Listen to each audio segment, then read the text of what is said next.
Hi, everyone, and welcome to the Femme Force podcast. My name is Rachel Paskman, and I am your host.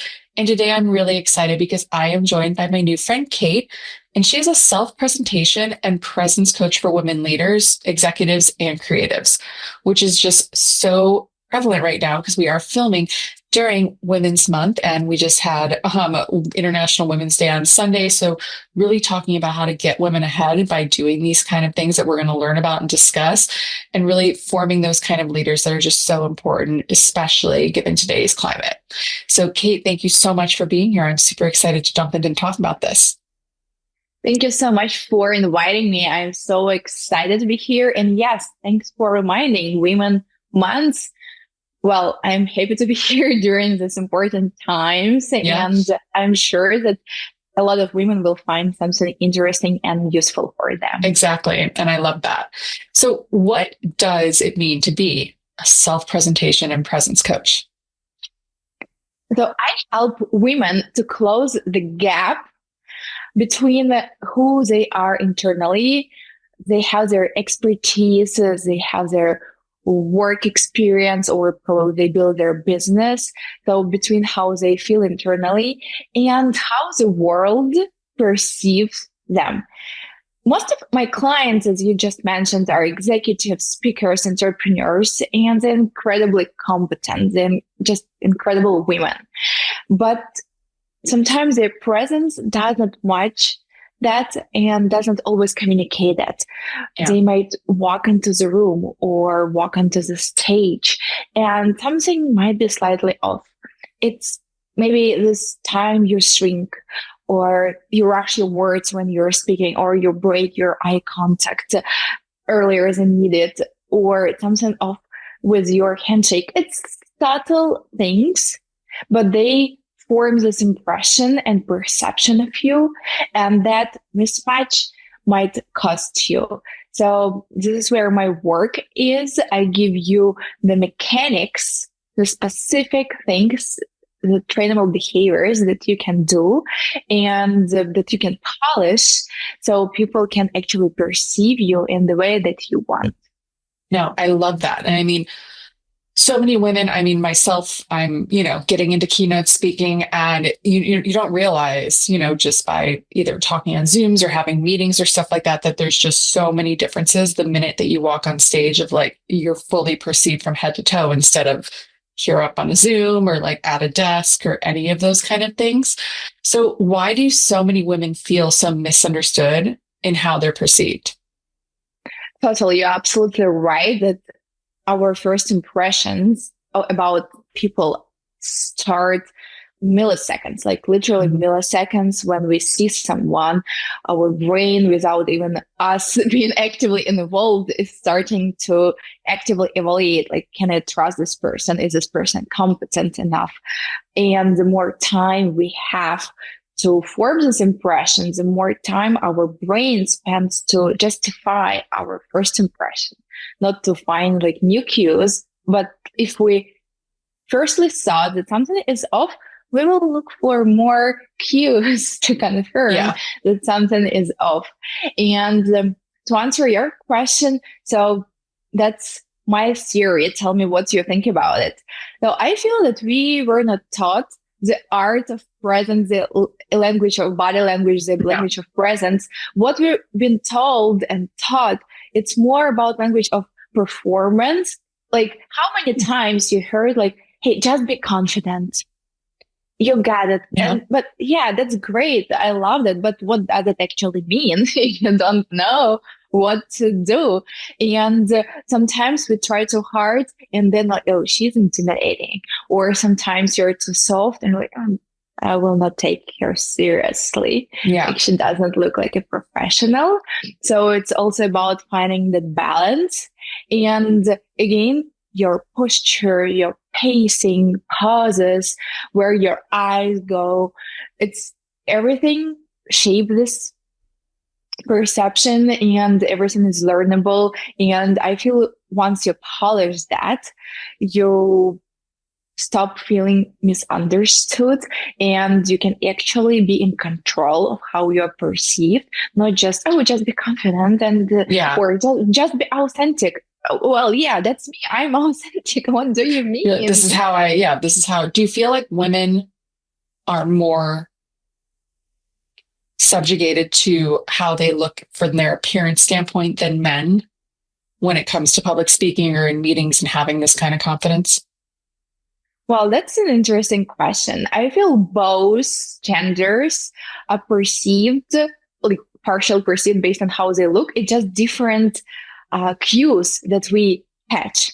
Like, I am sure that you heard about this research or study that said that the majority of male CEO from Fortune 500 are like taller than average American by like a few inches or so. So Interesting. the taller the man is, the more like he's perceived as a leader. And it's, yeah, if we think for evolutionary standpoint, maybe because you're bigger, you're more protective, you perceive more as a leader, you take more Yeah. space. But for It's an innate like women, human instinct that we have, like yes. a historical human instinct. But for women, I remember we discussed once the research also been done on the makeup and how actually women like uh, like and their appearance, that those women who are wearing makeup are tend to make more money. So like it's also interesting because maybe again we don't know like what is first. But maybe women who spend more time on themselves, they're more disciplined or more just put together, or it's just a lot of factors that playing along. But yeah, we are both men and women perceived from the standpoint of our appearance, but it might be a little Yeah, bit just different different. what we are actually looking. No, the What tall thing makes sense though. Like I never even thought about it. Like I mean, that's why women are like over 6 foot to date and all of these kind of things. I think that's super interesting. I also think that they did I remember like a long time ago, they did some kind of study and they used waitresses, and they had two waitresses and one like fully makeup, like hair, all the things. The other was like, she's in a uniform, but no makeup, hair's in a ponytail, and phenomenal service from both. The one that wore the makeup got tipped more throughout her entire shift, Mm, well, just by like the presence or like the appearance. So I've always thought about that, but the male portion, I never even relocated to that. That's really cool. totally. Yeah. Well, we're talking about women, so Yeah, let's find more tips what we can share for us. absolutely. Yeah. So you have a background in corporate and tech, and you have a huge dance background that shaped a lot of like your life and how you present yourself and things like that. What did the corporate life teach you about perception? It taught me that perception, it's kind of a currency. I spent more than a decade in corporate. What I saw that I watched people being promoted not because their expertise or um, their contribution, but sometimes it's the way how they just spoke on the conference or presented something and they just show up differently compared to others. So they had something different or something maybe on top or something separated them from other people who Yeah. were maybe more experienced. And like I was thinking, hmm, what can it be? Like why some people are more memorable or they are listened more when they're speaking in the boardroom or in the group meeting, what they're doing differently. And yeah, it's how they moved, how they used their voice to deliver the message, the pause, again, how much space they're taking. I'm sure you have noticed at corporate settings, for example, someone has a notebook and they will hide it under the table and write it down like this instead of putting it on the table and actually taking space in front of you on the Yeah. table and just yeah use your space. You're not taking up someone else's space, it's just your space. You're not hiding like under the table or not sinking into the chair. Or even like another example, in the boardroom when someone asks do you have any questions, some people like yeah I do, I have a question. Really? Like, no, Yeah. like, yeah, you will not be taken seriously. You just raise that hand, show that you are here, show your like everything, your persona, that you're present there, and then just like, yeah, I'm here. Do you feel like your Unfortunately, dance background helped with this also? I mean, you were on stage, you have, you have to have such a dynamic presence when you're dancing and like showcasing the music and what kind of mood you're trying to put people in and all of the things that accompany such an amazing form of art. Do you feel like that definitely helped because you've had that like really great stage presence? absolutely. I feel that dancing is communicating without saying the words. And often when we dance, we try to convey some message or convey some feeling. And yeah, like you have to make audience feel that. And even now I use it in my work because again, our body, let's take into the example, I also prepare women for photo shoots and camera silence your image, your body. Yeah. And we want to create some angles. We want to create some shapes. And if someone wants to deliver more commanding or sorry to look, they want to use more lines, create more like space or more sharp angles, while compared to someone who wants to be more feminine, sophisticated, we want to be more highlight more our curves and be more flexible, if I may. And if someone wants to be more friendly, approachable, almost like girl next door vibe, we want to add some dynamics, some motion, some hair flow, I don't know, like, some more smile, and everything goes from stage dance presence, of course, because when you are on stage, you have to talk to many people without saying a word. And it's about your intention, of course, your shapes you create with your body, because again, your posture, your even hands movements will create this vibe that you want to convey, and your image, your like your branding image. No, I mean, it makes sense. And like, it's got to give you like a certain level of confidence when you know that you're doing it right too. And I mean, women, they just sometimes, I mean, we're innately imposter syndrome, all of these kind of things. And confidence, I think, is like the biggest thing you can have. But do you feel like confidence, like what are women getting wrong about confidence? Are they not faking it till they make it kind of vibes? Are they too overly confident? Is there a balance somewhere with that? Yeah, I think that women often feel that confidence will come from somewhere and they will speak up when they feel ready. Or, yeah, I will pitch this project, or I will post this reels, or I will do this podcast when I feel more confident. Yeah. Or I will approach, or I will apply for this job. Or even, another study, there was like men will apply for a job when they like fit 50% of the requirements. Yeah, that is so true. I'm literally going through a hiring thing right now, and I'm like, mostly men are going to apply for this, and they're like, "Oh, 5 to 7 is a lot." And I'm like, "If you go 5 to 7, then you're going to get 2 to 5."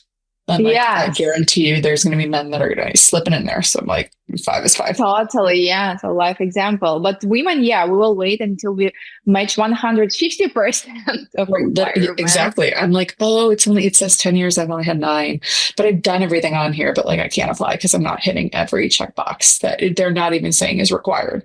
It's just on there as suggested, and I'm like, well, they suggested it. I should have that.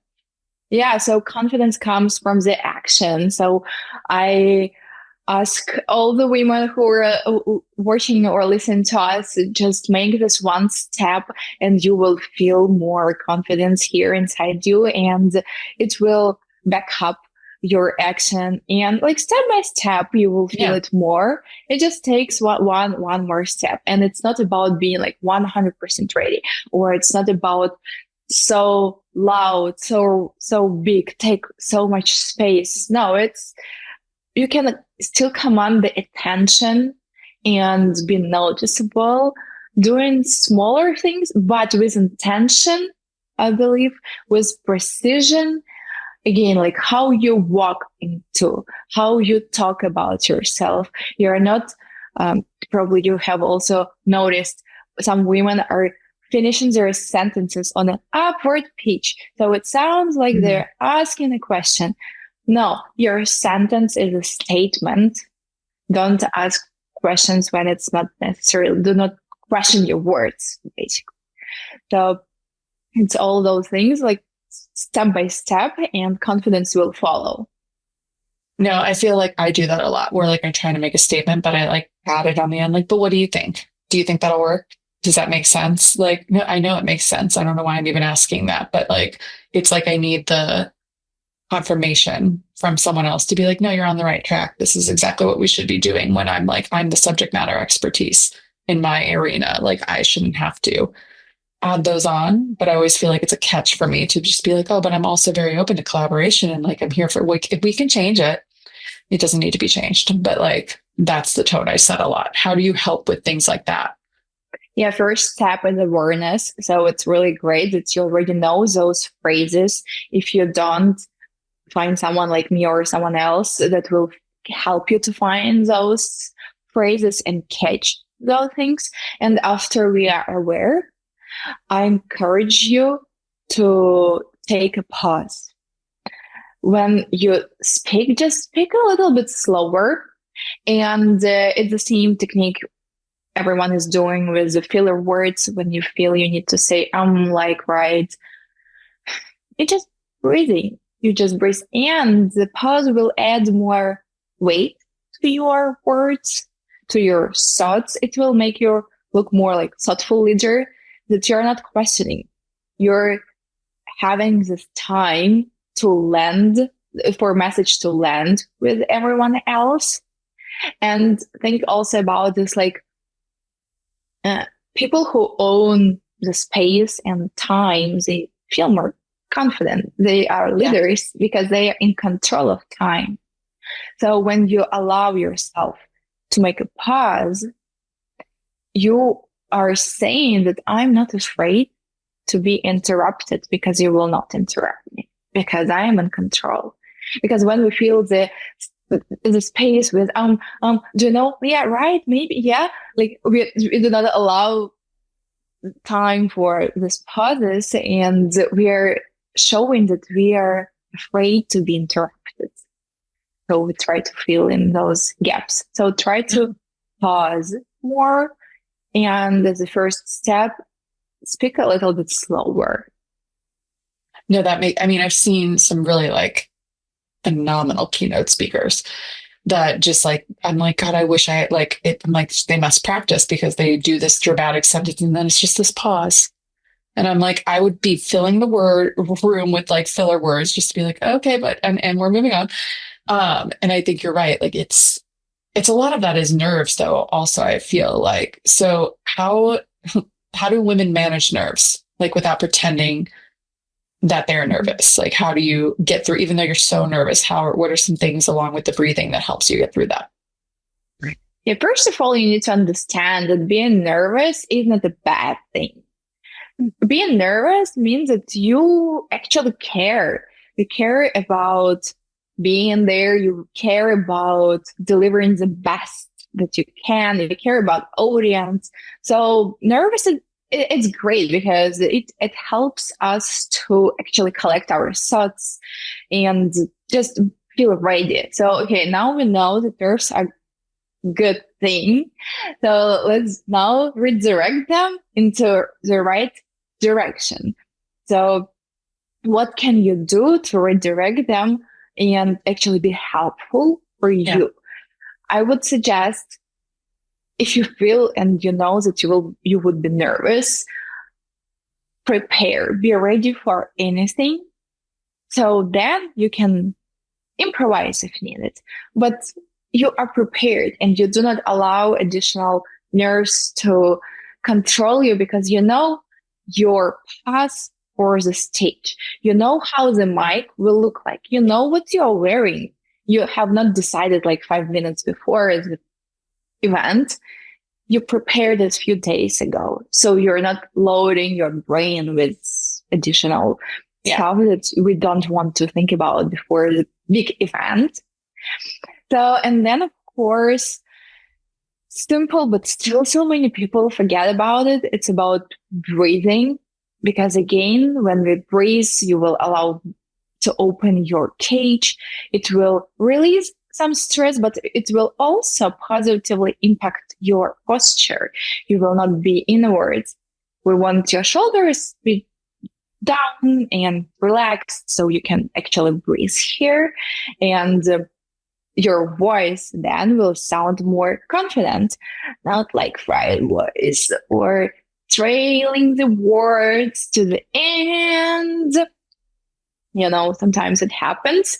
So that's about preparation. Be ready for anything that can happen. Breathing and small things that you can do, like grounding yourself, like actually standing on two legs, not shifting your balance. That will help you a lot again with redirecting those nerves and actually breathing. So anchor your legs, both legs, not sitting on one leg. You're, like rocking or fidgeting. So when you will be grounded, breathing, allowing yourself to pause, the nerves will be redirected to your energy, smiling, connecting with audience, because again, you are ready and now you are in control. The posture thing I think is like, I don't feel like we talked about it when we were little. Your mom would be like, stand up straight, that kind of stuff. But like, you didn't really understand like the impact that it truly has on like your mental capabilities. I feel like we're all, but for ergonomics at offices, we're a thing, and they're like, let's get you the best chair because you're going to be sitting here for a while. Like we've all been like this on computers, or we're like, like this on the phones. Like, and I can tell that there's such a difference when I got influenced by social media, which is fine, but I bought those Taylor Swift posture bras and they work. Like I can really feel the difference of them pulling my shoulders back, and I can feel the difference when I like walk in the room, where I'm not like having to remind myself when I wear a normal bra, like put your shoulders back, like stand up, like that's how you should be. But like you can feel it with such a simple thing to just like pull your shoulders back. But it gives you such a different mental clarity when you're walking into a room or having a conversation with someone where you're not like, oh yeah, like having this kind of thing. And people can feel it. People feel it, even like there are small things. But now let's do, everyone who is listening, little exercise I'm doing with every client and myself. I want you to raise your shoulders really up to your ears. Just raise them up, and then you just release them. That's it. We don't want your posture to be overcompensated one way or another. I just want them to be relaxed. And with this release, you will release any tension. And we want this reset in your shoulders, so they just feel normal, like balanced. Like we don't want to be. No, I notice I carry like all my tension and stress in my shoulders, and I notice it where I'll be like this, and then I'm like, okay, you need to calm. Like you can feel it. I'm like, calm down. I'm like paying a lot of money for massages all the time to try to fix that, but it's just something that's like an innate thing where I'm like closed off, and I'm like, oh, okay, well, like if this is what I'm like, no, you gotta. It's so simple, but it's just something that's like, you have to mentally, I feel like, trained. Release it, and that's it. And I tend to do that like during the day, and of course before today's podcast, before going on stage, before doing a photo shoot.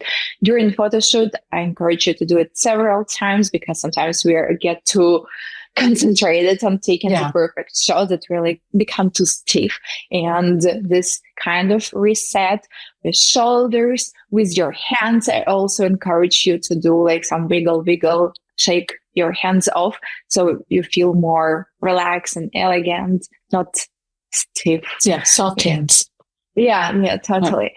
So small things that can be done during the day, during important events, that will make you feel more relaxed. But visually, you will look much like, I don't know, 100% even more confident than before. I mean, and for like visually, I feel like there's just such a fear for women on being judged, or, doing it wrong. And then we're thinking about it all the time, or we're doing that like shoulder shrinking thing or arms crossing, which is, not, you're closed off. And you've been trying to like reframe disability as a service where it's not ego driven. So why do women especially high achieving women, why do they still struggle with being visible? Hmm. I think because we concentrate too much on things that we can feel and that are tangible. For example, fixing the hair color of hair or picking the right outfit. That's simple because it's very visible. But we don't think about how actually you present yourself when you're there. We think, well, I will prepare my speech and I will just wing it. And then you go on stage and you realize that you don't know even how to hold the mic. Mm-hmm. I'm sure you have seen like those moments, like holding the mic, something like that or this. So that's again, small things that we have not practiced before because we know that we need to prepare our outfit or prepare our makeup. But what about your actual posture on stage?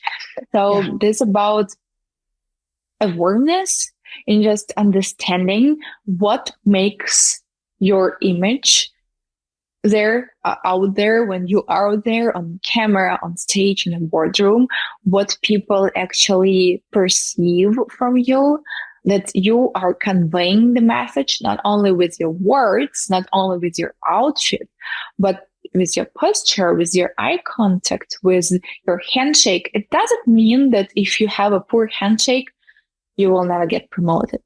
But it's those small things that in the end of the day, like here you had like a soft handshake. Then when you were presenting something, you were looking down or shifting your weight. Then your voice was not hard enough and it was very soft and trailing the word. And like, those things are combining in the end of the day and they're forming the image about you. I mean, I think you having especially you do with so many like one-on-one sessions with your clients. I mean, that has to be able to give them a lot of confidence to have that one-on-one time and be able to change a lot of these micro movements that they're doing. And you said in our pre-interview that, you see that the one-on-one work just helps to create like a faster change in individuals. What's the most common breakthrough you see when you've done like one or however many sessions? Mm-hmm. I think it's something that we already discussed. It's about pause. Mm-hmm. Just allow yourself to pause, speak slower, and walk slower. Okay. When we out there on stage or about to present, for us, time flies, I don't know, like 1,000,000% more faster than for the rest of the people.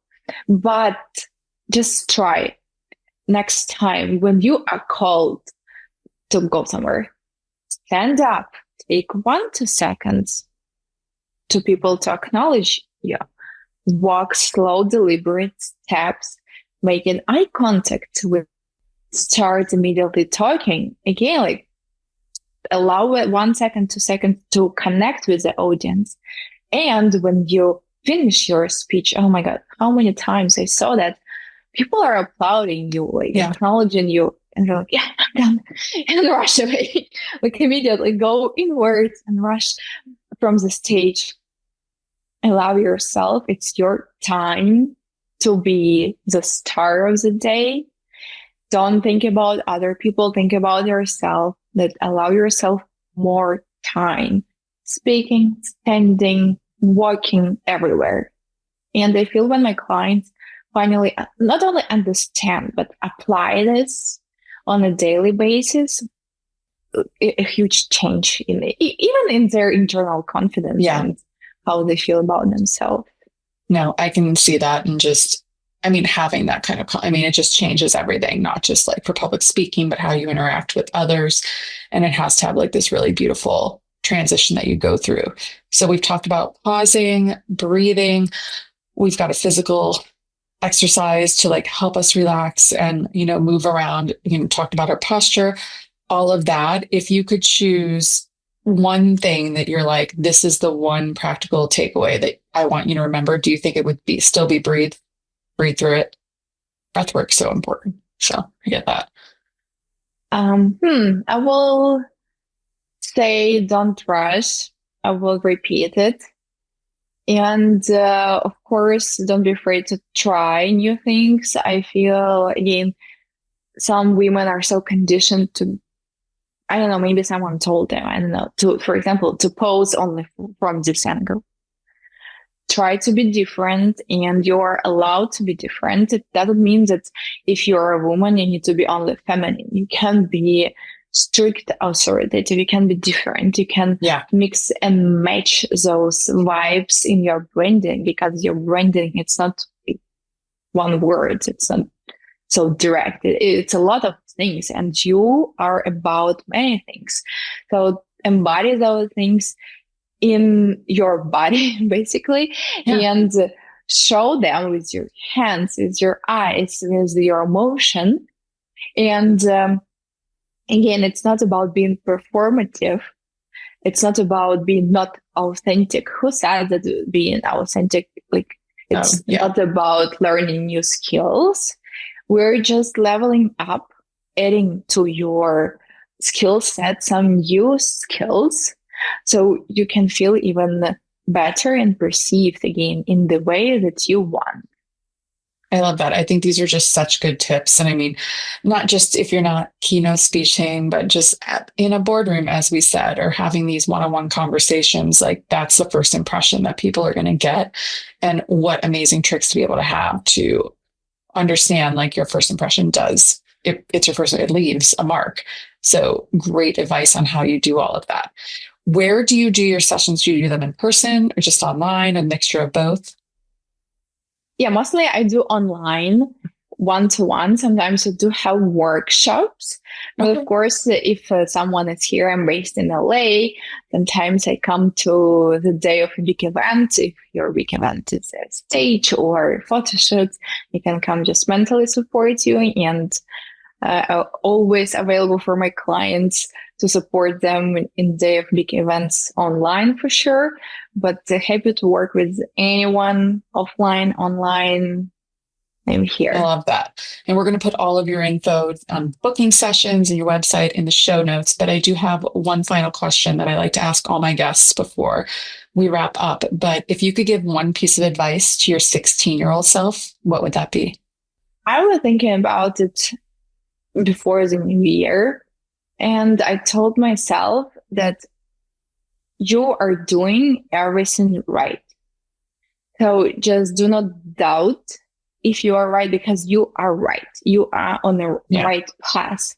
So even now I'm 34, and I don't think there is something that I would change, because I'm happy with everything that I did.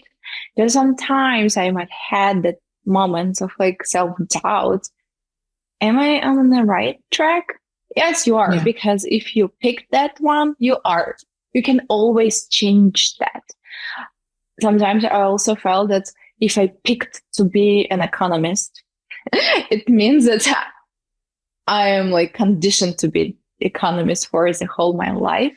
No, you can always change that. No, I think that's such a good piece of advice, though. And it's really like, it's trusting yourself and knowing it's all going to be okay. It's all going to work out the right way. But like, what a great message, not just for 16-year-olds, but for us as like adults today, especially. Everything's going to work out. Thank you. Yeah. Thank you. Absolutely. Thank you so much for coming on the show. Tell everybody where they can find you really quick. We're going to put it in the show notes though, so they have it, but where can they find you on the socials, on your website, all that jazz? My website is masteryourpresence.com. And I post a lot of tips and tricks on my Instagram. It's kate.zeus. So if you want to try something, I am there too. You can always take some reels and try it home and let me know how it goes. Awesome. I love that. Well, everyone make sure to give her a follow. Check her out for one-on-ones, or if you accompany workshops. I think this is such an important skill that not just women, but everybody should be able to have, because your first impressions, they last. And also your confidence. That's so key important for so many things, from your mental to your physical, on your emotional well-being. So thank you so much for coming, Kate. I really appreciate it. I thought this was a great discussion and great tips that myself and the audience can take. Thank you so much, and have a great day.